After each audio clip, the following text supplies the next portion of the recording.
All right, welcome. Inside every big company, for every single product they make or sell, there's this kind of central nervous system. It's a single digital record that basically controls the product's entire life. Today, we're going to decode that system. So think about it for a second. Before a product can be sold or shipped or even show up on a balance sheet, the company's computers have to know exactly what it is. So what is a product's digital DNA? How can one single file contain its entire identity?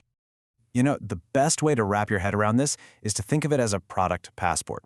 Yeah, seriously. Just like your passport, it holds all the vital information. And as it moves through the company, it gets stamped with different visas that let it travel from, say, the warehouse over to the sales team and all the way to the finance department.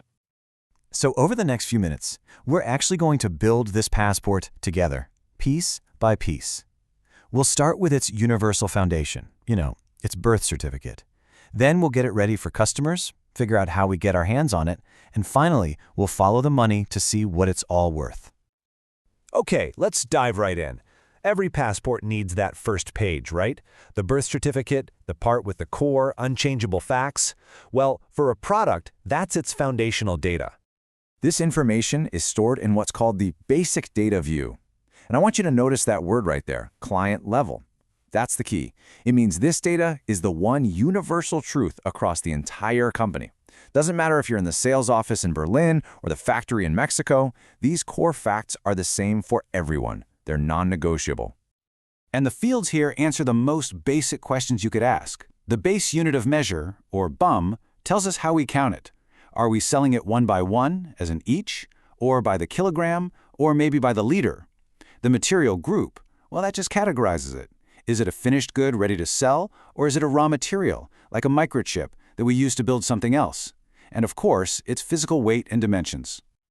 So what's really, really important to get here is that this isn't just boring data entry. This is about establishing a common language for the whole company.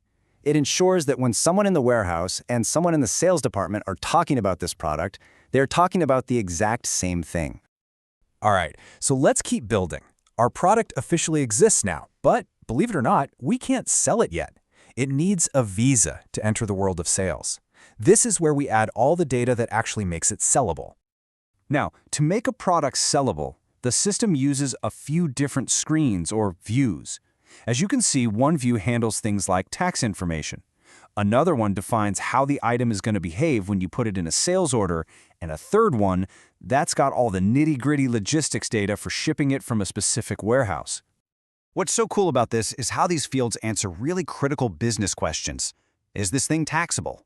Which warehouse or delivery plant is it going to ship from?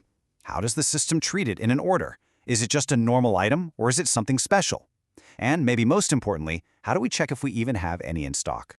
And this just perfectly illustrates the real-world impact of all this data. You could have a warehouse that is full to the ceiling with a product, but if these fields in its digital passport aren't filled out correctly, the sales team literally cannot create an order for it in the system. No data, no sale. It is that simple. Okay, so our product now has its birth certificate and a sales visa. We know how to sell it, but how do we get it in the first place? This next section of our passport is all about the supply chain. So here we've got views for purchasing. That's all about buying from outside vendors, and something called MRP, which stands for Material Requirements Planning. You can just think of MRP as the brain that figures out how much to order and when to order it, whether we're buying it or making it ourselves. These fields are basically setting the rules of the game for the supply chain. The purchasing group, that assigns responsibility. Which team is in charge of buying this thing? The source list tells the system, hey, these are approved vendors. And then fields like MRP type and lot size are the real brains of the operation, telling the system how to plan. Should it order automatically when stock gets low? And should it order in batches of 10 or maybe 10,000? But hold on, before any of that planning can even happen, the system needs to know the answer to one of the most fundamental questions in business. For this specific item, are we a manufacturer or are we a reseller? And this is all controlled by one little field called procurement type. It's so simple. As the slide shows, if it's set to E, it means we produce it in-house. The system then starts looking for manufacturing instructions.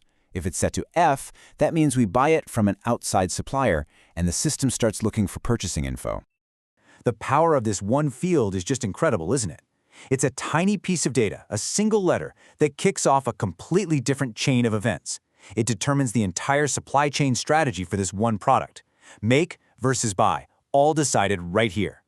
We've defined our product, we know how to sell it, and we know how to get it. There's just one final, critical visa our passport needs: the stamp from the finance department. What is this thing actually worth? And this is where the accounting view comes in. This is the part of the passport that translates a physical item, a box sitting in a warehouse, into numbers on the company's financial statements. Now, the most important field here can sound a little intimidating: the valuation class. But the idea is actually pretty simple. It's just a code. It's a link that connects the product to the right accounts in the general ledger. So when you sell one, this code tells the system, okay, put the money in the revenue account and put the cost in the cost of goods sold account. It's the magic link between operations and finance. The other huge decision here is the price control. This sets the rule for how we value our inventory. Do we use a fixed, standard price that the finance team sets once a year for stability? Or do we use a moving average price that actually goes up and down with every new shipment we get? It's a fundamental accounting policy baked right into the product's digital DNA. And this is where it all comes together. This is the moment where the physical world of the warehouse connects to the financial world of accounting. Every time a forklift moves a pallet, the data in this view makes sure that the company's balance sheet gets updated perfectly and automatically. And there we have it, the complete product passport. We started with the foundation, defining what it is. We added a sales visa to let it be sold. We added a supply chain visa to figure out how to get it. And we finished with a finance visa to give it a value. A complete 360-degree digital identity. But you know, this perfectly structured digital world brings up a really fascinating real-world challenge.